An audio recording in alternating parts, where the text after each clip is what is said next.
एक दिन सभा में ऐसे ही विद्याधर जी ने अपने उद्बोधन रखे और उसी समय सर सेठ भागचंद जी सोनी ने खड़े होकर के गुरुवर को नमन करते हुए विद्याधर जी के द्वारा प्रकट किए गए विचारों की अनुमोदना करते हुए खुद अधिकृत तौर पर समाज के बीच में घोषणा कर दी कि अब कुछ भी होने वाला नहीं है। जो ज्ञान सागर जी महाराज जी ने निर्णय किया है, गुरुवर के निर्णय के अनुसार ब्रह्मचारी विद्याधर जी की दीक्षा 30 जून को बड़े समारोह के साथ होगी।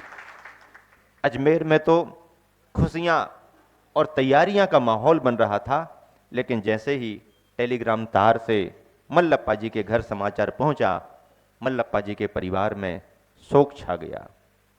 मल्लप्पा जी को यह उम्मीद थी कि दीक्षा लेने के लिए यदि तैयार भी होगा तो परमिशन लेने के लिए तो घर ही आएगा, क्योंकि बिना परमिशन के तो दीक्षा होती नहीं। और जब उन्होंने समाचार पढ़ा कि विद्याधर की दीक्षा 30 जून को अजमेर में होने वाली है, ऐसे कैसे हो सकता है, बिना अनुमति के दीक्षा कैसे होगी, और इस उम्र में कोई मुनि दीक्षा होती है। अपने तरीके से अपने परिवार में उन्होंने गांव के लोगों को उन्होंने सुनाना शुरू किया, समाचार भिजाओ दीक्षा नहीं होनी है, और मैं परमिशन देने को जाऊंगा ही नहीं तो कैसे दीक्षा हो पाएगी। और मल्लप्पा जी ने सभी को कह दिया कोई भी अजमेर नहीं जाएगा, अनुमति देंगे ही नहीं तो दीक्षा होगी नहीं। लेकिन एक दिन निकलने के बाद मां ने कहा महावीर भैया को, महावीर भैया तुम्हारे पिता श्री तो कुछ करेंगे नहीं, अभी उनके भाव बहुत अशांति के हैं, ऐसा करो आप तो कम से कम अजमेर पहुंच ही जाओ। इंतजाम करके मां की सलाह से महावीर भैया अजमेर के लिए निकलते हैं। 29 तारीख की शाम को महावीर भैया मल्लू भैया के साथ में पहुंच जाते हैं अजमेर। मंच पर पहुंचना हुआ, मंच पर विद्याधर जी का उद्बोधन हुआ। जब विद्याधर जी और महावीर भैया दोनों ज्ञान सागर जी के पास पहुंचे तो ज्ञान सागर जी को परिचय दिया गया, ये महावीर भैया बड़े भैया सदलगा से आए।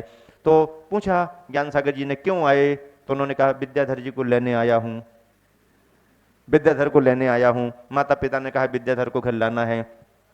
तो ज्ञान सागर जी हंसते हुए बोले यदि जाता हो तो ले जाओ, पूछ लो उससे। विद्याधर जी हंसने लगे, महावीर भैया को भी बात ख्याल में आ रही थी और सारी बातचीत करके ठीक है महाराज जी ऐसा वैसा। उमस बहुत हो रही थी, जून का महीना 30 जून का महीना था, और ऐसी गर्मी में दीक्षा का पंडाल, अपार भीड़। पर जैसे ही केस लुंच शुरू हुआ और केस लुंच करके जैसे ही खड़े होकर के कपड़ों का परित्याग किया विद्याधर जी ने, उसी समय एकदम तेज बारिश आई और ठंडक ठंडक ठंडक ठंडक, मानो इंद्रों ने ही नव दीक्षित मुनि का अभिषेक कर दिया हो और अजमेर की नगरी को शुद्ध कर दिया हो, ऐसा भाव हम सबके मन में आता है। ये रही मुनि दीक्षा। मुनि दीक्षा के संस्कार किए गए। गुरुवर ज्ञान सागर जी के द्वारा ब्रह्मचारी विद्याधर को जो दीक्षा दी गई, स्वयं उन्होंने मंच पर अपना केसलुंच किया, और ऐसा अद्भुत दृश्य, ऐसा अद्भुत नजारा आज भी आंखों में ऐसा लगता है जैसे झूल रहा हो। देखा तो नहीं, लेकिन उन चित्रों को देखते हैं तो आज भी मन बहुत अभिभूत हो जाता है। हम सभी उस निर्ग्रंथ मुद्रा के प्रति समर्पित हैं जो 30 जून 1968 आषाढ़ शुक्ला पंचमी की शुभ तिथि में अजमेर की धरती पर गुरुवर ज्ञान सागर के कर कमलों से ब्रह्मचारी होनहार होशियार विद्याधर जी को प्राप्त हुई थी।